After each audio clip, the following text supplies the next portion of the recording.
Hello, welcome back to my channel Shivainder Shubh Nayak में आप सबका स्वागत है। और आप सब कैसे हैं? आई होप सब लोग अच्छे होंगे, स्वस्थ होंगे, मस्त होंगे और बढ़िया तरीके से अपनी तैयारी कर रहे होंगे। तो दोस्तों, आज हमारा यहाँ पर 30वां प्रैक्टिस सेट शुरू हो चुका है। यानी कि लास्ट हमने 85 क्वेश्चंस यहाँ पर कंप्लीट किए थे और 86 से हमारे क्वेश्चन यहाँ पर स्टार्ट हो चुके हैं। तो सबसे पहले हमारा प्रश्न है, सांप द्वारा काटे हुए पीड़ित व्यक्ति की देखभाल करते समय किस बात से बचा जाना चाहिए? घावों को धोना, कटे हुए भाग को स्थिर रखना और दिल से नीचे रखना, 30 मिनट के भीतर चिकित्सा देखभाल प्राप्त करना, या फिर काटे हुए भाग पर बर्फ लगाना। तो हम सबसे पहले क्या करेंगे, काटे हुए भाग को स्थिर रखना और दिल से नीचे रखना। ठीक है। नेक्स्ट प्रश्न यहाँ पर आता है, राष्ट्रीय बचत सर्टिफिकेट की परिपक्वता अवधि क्या होती है? तो राष्ट्रीय बचत सर्टिफिकेट की जो परिपक्वता होती है आपकी, वो होती है 5 वर्ष। यहाँ पर आप नोट कर लीजिए, 5 वर्ष होती है। इसका आपका आंसर हो जाएगा सेकंड, और इसका भी आपका सेकंड आंसर हो जाएगा 87 का। जिला ग्राहक विवाद सुधार अदालत मुआवजा सहित कितने रकम तक के लिए कैश ले सकती है? 50 लाख, 20 लाख, 10 लाख या 1 लाख? तो इसमें 20 लाख तक जिला ग्राहक विवाद सुधार अदालत मुआवजा सहित रकम ले सकती है। ठीक है। नेक्स्ट प्रश्न आएगा आपका, यदि बच्चे को कोई कीड़ा काटता है तो दर्द नियंत्रण के लिए कौन सी दवाई नहीं देनी चाहिए? पैरासीटामोल नहीं देना चाहिए अगर बच्चे को कोई कीड़ा काटता है तो। ठीक है। दर्द को कंट्रोल करने के लिए हमें पैरासीटामोल नहीं देना चाहिए। नेक्स्ट आता है, NRHM कार्यक्रम किस विभाग से संबंधित है? तो ये आपका NRHM क्या है, ये मेरे को कमेंट बॉक्स में मेंशन कीजिएगा। इसका परिवर्णी रूप क्या होता है, यानी कि इसकी फुल फॉर्म क्या होता है। ठीक है। NRHM जो है आपका, ये स्वास्थ्य विभाग से संबंधित है। ठीक है। नेक्स्ट प्रश्न आता है आपका, जिंक फॉस्फेट एक जहर के रूप में डैश के लिए प्रयुक्त होता है? तो ये आपका चूहे के लिए प्रयुक्त होता है। जिंक फॉस्फेट जो होता है वो चूहों को मारने के लिए प्रयुक्त किया जाता है। ठीक है। नेक्स्ट आता है, ड्रॉ शीट का अर्थ है रबर की चादर, बिस्तर पर बिछाई जाने वाली चादर, या फिर रबर या मोम में के ऊपर बिछाई जाने वाली चादर। तो आपका तीसरा आंसर यहाँ पर बिल्कुल करेक्ट हो जाएगा। नेक्स्ट प्रश्न है, कोहनी तथा घुटने की पट्टी की चौड़ाई होनी चाहिए 7 सेमी, 10 सेमी, 5 सेमी या 6 सेमी? तो कोहनी तथा घुटने की जो पट्टी होती है, यानी कि आपकी कोहनी में या घुटने में फ्रैक्चर हो जाता है, तो उस पर किस प्रकार की कितने सेमी की पट्टी हम लोग बांध सकते हैं? तो उस पर हम 7 सेमी की पट्टी का प्रयोग करते हैं। ठीक है। नेक्स्ट प्रश्न आता है, ब्राहा रक्तस्राव को रोकने के लिए प्रयोग की जाती है नुकीली पट्टियाँ, लंबी पट्टियाँ, या फिर गर्म सेक वाली पट्टियाँ, या उपयुक्त में से कोई नहीं? तो ब्राहा रक्तस्राव को रोकने के लिए लंबी पट्टियों का प्रयोग किया जाता है। नेक्स्ट प्रश्न आता है, सिर पर लंबी बांधने के लिए कितनी पट्टियों की आवश्यकता पड़ेगी? तो सिर पर, ये प्रश्न आपका 2021 में TGT होम साइंस में पूछा भी गया है, और यहाँ पर दोबारा से मैं रिपीट करके आप लोगों को बता रही हूँ। सभी प्रश्न इम्पोर्टेंट हैं और आपकी परीक्षा में पूछे जाने वाले प्रश्न हैं, जो आपको देखने के लिए मिलेंगे परीक्षा में। 4-5 अप्रैल को जो आप पेपर दोगे उसमें आपको देखने के लिए मिलेंगे। तो ऐसा नहीं है, और ऐसा भी नहीं है कि अगर मैं आपको वीडियो में 40 या 30-35 क्वेश्चन करा रही हूँ तो 30-35 ही नहीं, 30-35 में आपको लगभग मैं 70-80 क्वेश्चन यहाँ पर कवर करा दूंगी। आपको किसी भी प्रकार की कोई भी समस्या है तो आप कमेंट में मेंशन कर सकते हैं। ठीक है। सिर पर लंबी बांधने के लिए कितनी पट्टियों की आवश्यकता पड़ेगी? तो सिर पर जो हम पट्टियां बांधते हैं उन 2 पट्टियों की आवश्यकता पड़ती है। ठीक है। हम सिर को अच्छी तरह से कवर करने के लिए हमें 2 पट्टियों की आवश्यकता पड़ती है। परिचारिका को किस प्रकार का ज्ञान होना चाहिए? कोमल, कठोर या कोमल तथा हंसमुख? तो परिचारिका जो होती है उसे किस तरीके का, मतलब उसका बिहेवियर कैसा होना चाहिए? तो उसका बिहेवियर कोमल और हंसमुख होना चाहिए। ठीक है। नेक्स्ट प्रश्न आपका आता है, कौन पहला अर्थशास्त्री था जिसने व्यष्टि अर्थशास्त्र तथा समष्टि अर्थशास्त्र शब्द का प्रयोग किया था? रेंगर फ्रिंस्को था, या मार्शल था, या मॉरिस डब था, या राजी स्टेडल या ब्राइटन था? तो ये आपका रेगनर फ्रिंस्को था, जिसने व्यष्टि अर्थशास्त्र और समष्टि अर्थशास्त्र का शब्द का प्रयोग किया था। ठीक है। ये वेरी इंपॉर्टेंट क्वेश्चन है, ये आपको याद रखना है, व्यष्टि अर्थशास्त्र और समष्टि अर्थशास्त्र। ओनली बस ये चीज़ें याद रखना, व्यष्टि अर्थशास्त्र और समष्टि अर्थशास्त्र शब्द का प्रयोग किस वैज्ञानिक ने किया था। ठीक है। नेक्स्ट प्रश्न आता है 1 दर्जन केलों का मूल्य 10.8 है, एक केले की कीमत कितनी होगी। तो यहाँ पर आपको क्या कर लेना है, एक केले की कीमत जो होगी आपकी 0.9 होगी। ठीक है। बाकी आपका जो 1 दर्जन केला है उसकी कीमत 10.8 होगी। ठीक है। आपको मल्टीपल करके जैसे भी करना है आपका आंसर निकल करके आ जाएगा। ठीक है। तो इसका फर्स्ट आंसर यहाँ पर बिल्कुल ठीक हो जाएगा। आपसे मैथ रिलेटेड भी 1-2 क्वेश्चन इस तरीके का देखने को आपको एग्जाम में मिलेगा। नेक्स्ट आता है 1 किलोमीटर में होते हैं, 1 किलोमीटर में कितने मीटर होते हैं। 1000, 100 मीटर, 100 डेसीमीटर या 1000 मिमी। तो 1 किलोमीटर में आपके 1000 मीटर होते हैं। नेक्स्ट प्रश्न आता है प्रतिया ने अपने 2 बच्चों को मेला दिखाने ले गई थी, एक टिकट का मूल्य 1.8 था, 3 टिकटों का मूल्य कितना होगा। तो यहाँ पर 3 जगह आप 3 1 हो जाएगा और 8 3 जगह कितना होगा 28 हो जाए 24 हो जाएगा। तो यहाँ पर आपका निकल करके आ जाएगा 5.4। कितना आ जाएगा 5.4 आ जाएगा। फर्स्ट आंसर बिल्कुल की राइट हो जाएगा। 5 खाद्य समूह पद्धति है, 5 खाद्य समूह पद्धति किसकी है, और ये भी मेरे को कमेंट बॉक्स में मेंशन कीजिएगा। और 5 खाद्य समूह पद्धति कौन कौन सी होती हैं। तो सेकंड आंसर आपका बिल्कुल ठीक हो जाएगा। यहाँ पर मैं आपसे एक प्रश्न और बता देती हूँ जो बहुत ही वेरी इंपॉर्टेंट होता है। 11 खाद्य समूह की पद्धति किसने बताई है। ठीक है। ये प्रश्न भी बहुत ज़्यादा पूछा जाता है। 11 खाद्य समूह पद्धति किसने बताई है और कौन कौन सा बताई है। तो 5 खाद्य समूह पद्धति है आपकी खाद्यान्न, अनाज एवं उत्पाद, दालें एवं फलियां, दूध एवं दूध उत्पाद, फल एवं सब्जियां तथा वसा एवं चीनी। सेकंड आंसर बिल्कुल ठीक हो जाएगा। अघुलनशील और संश्लिष्ट आकार का घुलनशील और सरल आहार में रूपांतरण कहलाता है, क्या कहलाता है, आधार्य चयापचय। रोल क्या है, वर्णक है, रंजक है, रंग है या धागा है। तो रोल आपका वर्णक है। डॉक्टर एम, ये आ चुका है आपका, वेरी इंपॉर्टेंट क्वेश्चन है। डॉक्टर एम स्वामीनाथन द्वारा निम्नलिखित में से कौन से खाद्य वर्ग की अनुशंसा की गई है। डॉक्टर एम स्वामीनाथन ने कितने प्रकार के खाद्य वर्ग बताए हैं। तो ये आपके 11 खाद्य वर्ग बताए हैं डॉक्टर एम एस स्वामीनाथन ने, और 11 की 11 आप लोगों को याद कर लेना है। वेरी इंपॉर्टेंट क्वेश्चन है। और ये जो आपके 5 खाद्य वर्ग हैं ये किसने बताए हैं, ये भी आपको अच्छी तरीके से याद कर लेना है। पौष्टिक स्थिति का वर्गीकरण किया जाता है इस रूप में, अच्छी और बुरी, अपर्याप्त और पर्याप्त, कुपोषित, अतिपोषित, अनुकूलतम और अल्पतम। तो पौष्टिक स्थिति का वर्गीकरण जो किया जाता है अनुकूलतम और अल्पतम में किया जाता है। ठीक है। नेक्स्ट प्रश्न आता है आपका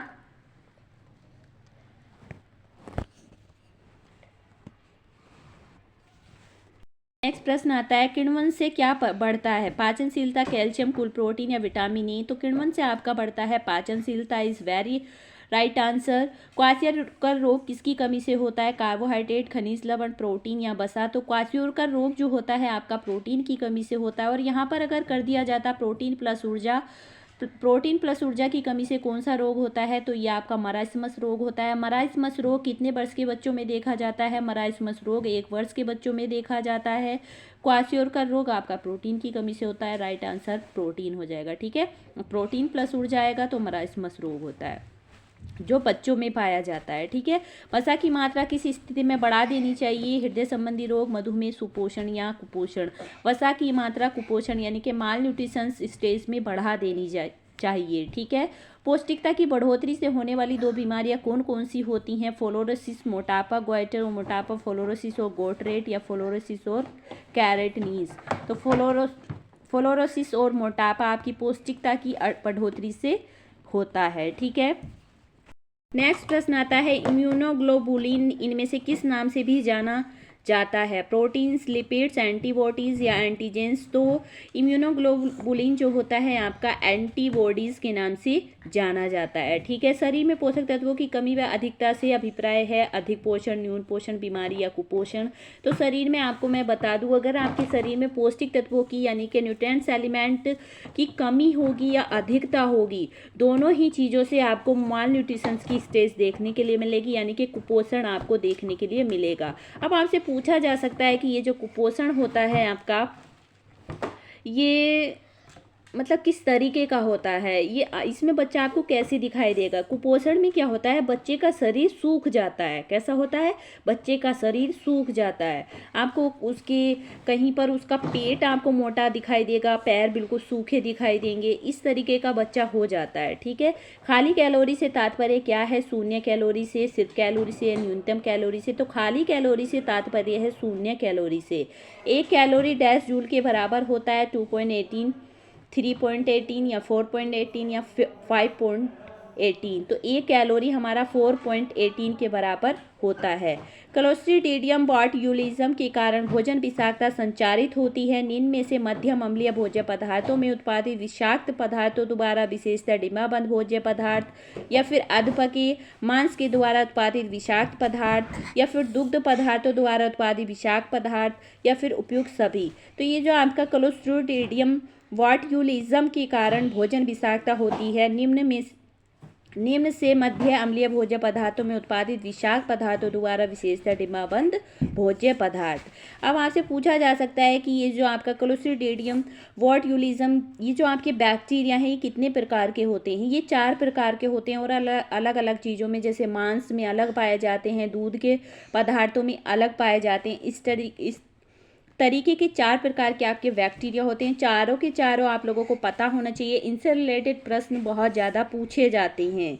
उच्च ताप के प्रयोग द्वारा सूक्ष्म जीवाणुओं की वृद्धि से बचाव कर भोजन को परिरक्षित करने की विधि है विकिरण, सूक्ष्मीकरण या धुएं द्वारा निसंक्रमणीकरण। उच्च ताप के प्रयोग द्वारा सूक्ष्म जीवाणुओं की वृद्धि से बचाव के लिए कौन सी विधि आपके लिए परिरक्षित होगी, तो ये निसंक्रमणीकरण।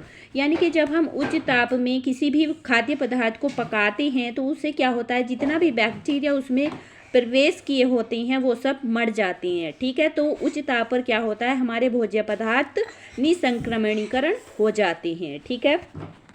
निम्नलिखित में से कौन से बांधने वाले पदार्थ रासायनिक रूप से उदासीन होते हैं, कांच, कागज, धातु, प्लास्टिक।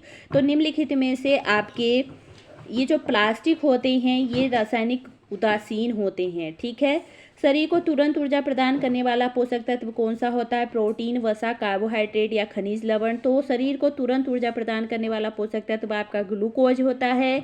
और ग्लूकोज किसके वर्गीकरण में आता है, ग्लूकोज का संबंध किससे होता है, तो ग्लूकोज का संबंध आपका कार्बोहाइड्रेट से होता है। ठीक है। ग्लूकोज आपसे पूछा जा सकता है कि ग्लूकोज किस में पाया जाता है, तो ग्लूकोज आपका पाया जाता है मोनोसैक्राइडस में। मोनोसैक्राइडस की ट्रिक है GFG, ग्लूकोज, माल्टोज और GFG, ग्लूकोज, फ्रैक्टोज और ग्लैक्टोज। ठीक है। और डाइसैक्राइडस की है SML, सुक्रोज, माल्टोज और लैक्टोज डाइसैक्राइडस में पाया जाता है। और बाकी जितने भी होते हैं वो पॉलीसैक्राइडस में पाया जाता है, जैसे कि आपका स्टार्च, पैक्टिन, ग्लाइकोजन, सेलुलोज, ये आपके किस में पाए जाते हैं, पॉलीसैक्राइडस में। आता है शर्करा को वर्गीकृत किया गया है इस रूप में, गैर विकारी खाद्य, अर्धविकारी या फिर विकारी। शर्करा को वर्गीकृत किया गया है गैर विकारी खाद्य पदार्थों में। निम्नलिखित में से किसमें प्रतिशत दूध अधिक होता है, प्रोटीन, वसा, कार्बोहाइड्रेट या खनिज। तो कार्बोहाइड्रेट में आपका कार्बोहाइड्रेट दूध में अधिक पाया जाता है, बाकी सारी चीज़ें आपकी कम पाई जाती है। 1 ग्राम कार्बोहाइड्रेट से हमें कितनी कैलोरी प्राप्त होती है, तो 4 कैलोरी ऊर्जा हमें 1 होती है। प्रोटीन से भी 4 कैलोरी और वसा 1 ग्राम वसा से हमें 9 कैलोरी ऊर्जा मिलती है। ये प्रश्न आपका TGT 2021 में पूछा गया है होम साइंस में। ब्रोन किसका एक अच्छा स्रोत है, कार्बोहाइड्रेट और प्रोटीन का, कैल्शियम और खनिज का, ब्रू ग्रुप, विटामिन और कैल्शियम का। तो ब्रोन आपका सबसे अच्छा स्रोत है कार्बोहाइड्रेट और प्रोटीन का। यकृत अतिरिक्त शर्करा को किस वस्तु में बदल देता है, तो यकृत किस शर्करा को बदल देता है, ग्लूकोज की मात्रा अगर हमारे शरीर में अधिक हो जाती है तो वह ग्लाइकोजन के रूप में यकृत परिवर्तित कर देता है। ठीक है। और ये आपसे पूछा जा सकता है कि ग्लूकोज की मात्रा ग्लाइकोजन में परिवर्तित होने की विधि को क्या कहते हैं, ग्लाइकोजीनेसिस कहते हैं, ग्लाइकोजेनेलाइसिस कहते हैं या ग्लूकोजीनेसिस कहते हैं। ये आपको कमेंट बॉक्स में मेंशन कीजिएगा, क्योंकि इससे रिलेटेड भी जो आपकी कार्बोहाइड्रेट की विधियां हैं, 5-6 प्रकार की विधियां हैं, ग्लाइकोजीनेसिस, ग्लाइकोजीनेलाइसिस, ग्लूकोजीनेसिस, इस तरीके की आपसे पूछी जाएंगी। 2021 में भी आपकी पूछी गई है ग्लूकोज का परिवर्तन पायरुविक अम्ल में, ग्लाइकोजीनेसिस पूछा गया था। ठीक है, नेक्स्ट प्रश्न है लैक्टिन्स कार्बोहाइड्रेट बाइंडिंग प्रोटीन्स हैं। ये क्या जो लैक्टिन्स होते हैं वो कार्बोहाइड्रेट बाइंडिंग प्रोटीन्स होते हैं। सही है, गलत है या असंगत है? सही है। वृद्धि का अभाव, चिड़चिड़ापन, त्वचा परिवर्तन और बालों में परिवर्तन, ये सारे इसके लक्षण हैं। ये किसके लक्षण हैं? फ्लोरोसिस के, सूखा रोग के, क्वाशहियोकर के, या फिर पैम की कमी से। तो पैम की कमी से आपका कौन सा रोग होता है? पैम की कमी से होता है ऊर्जा प्रोटीन कुपोषण। कौन सा रोग होता है? ऊर्जा प्रोटीन कुपोषण। आपसे पूछा जा सकता है कि पैम की फुल फॉर्म क्या है? प्रोटीन एनर्जी माल न्यूट्रिशंस है, और यही इसकी कमी से जो आपका रोग होता है ऊर्जा प्रोटीन कुपोषण, उसमें आपको ये सारी स्टेज देखने के लिए मिलेंगी। वृद्धि का अभाव भी मिलेगा, चिड़चिड़ापन भी मिलेगा, त्वचा में परिवर्तन भी मिलेगा, और आपका बालों में परिवर्तन भी मिलेगा। ठीक है, नेक्स्ट प्रश्न है प्रोटीन मुख्यतः इनमें से किस रूप में अवशोषित किए जाते हैं? डाइपेप्टाइड, ट्राइपेप्टाइड, अमीनो एसिड या पॉलीपेप्टाइड? तो ये आपका अमीनो एसिड में अवशोषित किए जाते हैं प्रोटीन।